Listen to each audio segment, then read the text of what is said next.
రుద్ర ఎలాగైనా తన భార్య రేణుకని చంపేయాలని చెప్పి ప్లాన్ వేస్తాడు. అప్పుడు వెంటనే మోటార్ స్విచ్ దగ్గరికి వెళ్ళేసి వైర్లు షాక్ కొట్టేటట్టుగా కలిపి పెట్టేస్తాడు. ఇంకా అలాగే సత్య రేణుక ఇద్దరు నించొని మాట్లాడుకుంటూ ఉంటారు. ఇంతలోనే ఏమీ తెలియనట్టుగా పైనుండి వచ్చేసి రేణుక కాస్త మోటార్ స్విచ్ ఆన్ చేయపో అని చెప్పి అంటాడు. అప్పుడు వెంటనే తను స్విచ్ ఆన్ చేయడానికి మోటార్ దగ్గరికి వెళ్తూ ఉండగానే క్రిష్ అడ్డొచ్చేసి వదిన నేనేస్తానులే నువ్వు వెళ్ళు అని చెప్పేసి క్రిష్ అలా మోటార్ దగ్గరికి వెళ్ళిపోతాడు. తను స్విచ్ ఆన్ చేయడానికి మోటార్పై చేయి పెట్టగానే తనకైతే షాక్ తగులుతుంది. ఇంకా గిలగిలా కొట్టుకుంటూ ఉంటాడు క్రిష్.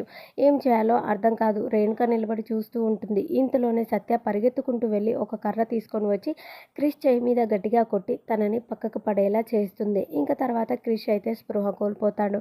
ఇంకా ఎంత లేపినా లేవడు. సత్య ఏడుస్తూ క్రిష్ ఏమైంది నీకు, లే లే అని చెప్పి తన హార్ట్ మీద ప్రెస్ చేస్తూ ఉంటుంది. బాగా ఏడుస్తూ ఉంటుంది.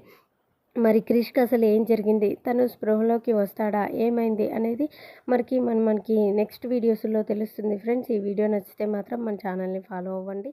Thank you for watching.